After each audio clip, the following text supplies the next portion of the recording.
তোমরা যারা ক্যালকাটা ইউনিভার্সিটির আন্ডারে প্রথম সেমিস্টারের ছাত্রছাত্রী আছো, তোমাদের জন্য আজকে ক্লাস খুবই গুরুত্বপূর্ণ। অর্থাৎ তোমরা যারা কলেজে নতুন অ্যাডমিশন নিয়েছো, আজকে ক্লাসে তোমাদের কনস্টিটিউশনাল ভ্যালু এই সাবজেক্টের মডিউল 2 থেকে একটি মোস্ট ইম্পর্টেন্ট 25 নম্বরের প্রশ্নের উত্তর নিয়ে আলোচনা করব।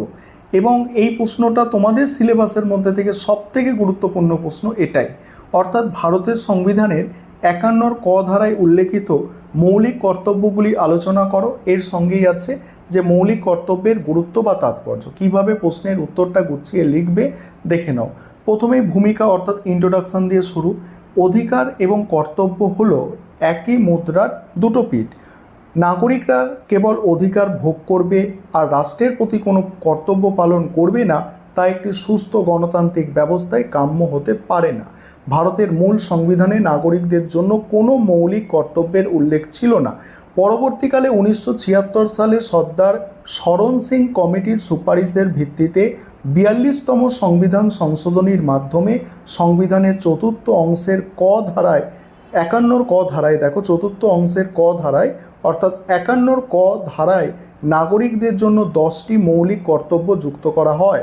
এরপর 2002 সালে 86তম সংশোধনীর মাধ্যমে আরও একটি কর্তব্য যুক্ত হয়। বর্তমানে ভারতীয় সংবিধানে মৌলিক কর্তব্যের সংখ্যা 11টি। এবার 11টি মৌলিক কর্তব্য কী কী সেগুলো এক এক করে আলোচনা করা হচ্ছে। প্রথম হচ্ছে কি, সংবিধান মান্য করা এবং সংবিধানের আদর্শ, রাষ্ট্রীয় প্রতিষ্ঠানসমূহ, জাতীয় পতাকা এবং জাতীয় সঙ্গীতের প্রতি শ্রদ্ধা প্রদর্শন করা, এটা একদম কর্তব্য আমাদের। দ্বিতীয় হচ্ছে কি, যে মহান আদর্শ দেশের স্বাধীনতার জন্য জাতীয় সংগ্রামকে অনুপ্রাণিত করেছিল তাকে সযত্নে স্মরণ করা ও অনুসরণ করা। স্মরণ মানে কি, মনে করা এবং তাদের পথে চলা।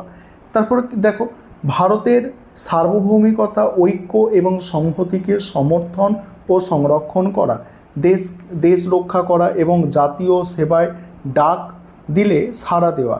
তারপরে ধর্মীয়, ভাষাগত ও আঞ্চলিক বা শ্রেণীগত বিভেদের ঊর্ধ্বে উঠে ভারতের সকল জনগণের মধ্যে ঐক্য ও ভ্রাতৃত্ববোধ গড়ে তোলা এবং নারীর মর্যাদাহানিকর আচার পরিত্যাগ করা। তারপর হচ্ছে আমাদের দেশে মিশ্র সংস্কৃতির গৌরবময় ঐতিহ্যকে সম্মান ও সংরক্ষণ করা।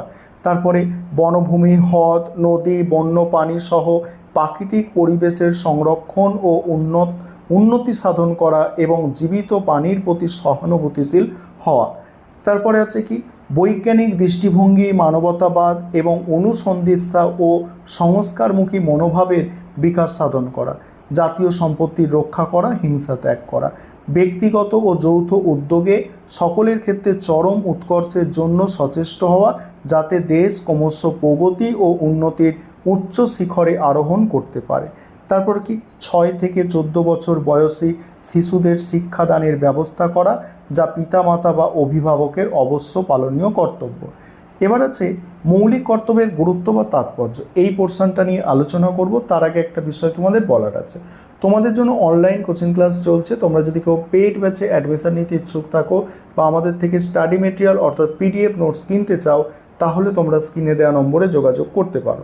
দেখো এই পোর্শনটা দেখো। এবারে প্রথম যে গুরুত্ব সেটা হচ্ছে অধিকার ও কর্তব্যের সুসম্পর্ক স্থাপন। অধিকার কখনোই অবাধ হতে পারে না।